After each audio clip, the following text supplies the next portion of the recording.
Shalom, Alkitab mengajarkan bahwa dunia roh itu ada, nyata. Ada Allah, ada malaikat, dan ada kuasa kegelapan. Apakah orang Kristen itu bisa disantet? Ya, orang Kristen tidak menyangkal dunia rohani, tapi hidup di bawah otoritas Kristus. Ya, dalam Alkitab ada ditulis bahwa Tuhan Yesus pernah berkata kepada Rasul Petrus, "Enyahlah iblis." Ya, Petrus ini murid Tuhan Yesus, tapi dia tidak kerasukan. Tetapi Petrus memberi celah lewat cara berpikir yang salah, yaitu menolak salib.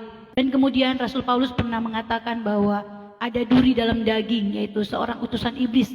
Apakah Rasul Paulus disantet? Ya, Paulus tetap Rasul Tuhan, dan gangguan itu memang diizinkan, tapi itu bukan karena dosa, tapi untuk membentuk kerendahan hati. Jadi jawabannya, apakah orang Kristen itu bisa disantet? Bisa ya, bisa tidak. Ya.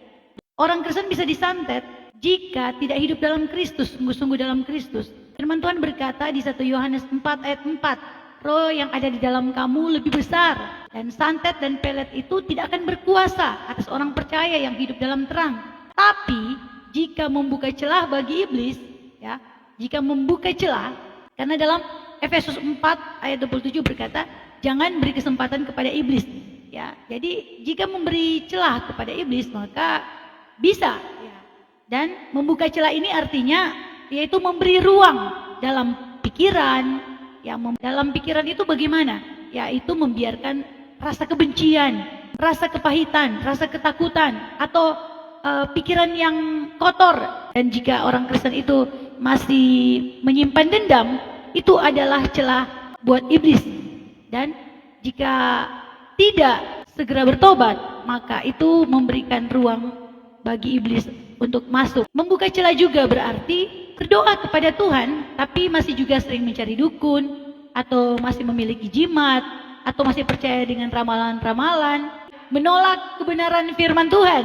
Tahu firman, tapi memilih melakukan seperti yang dimau sendiri, yaitu kehendak sendiri. Ada yang percaya perlindungan spiritual, roh nenek moyang atau orang tua yang sudah meninggal menjaga.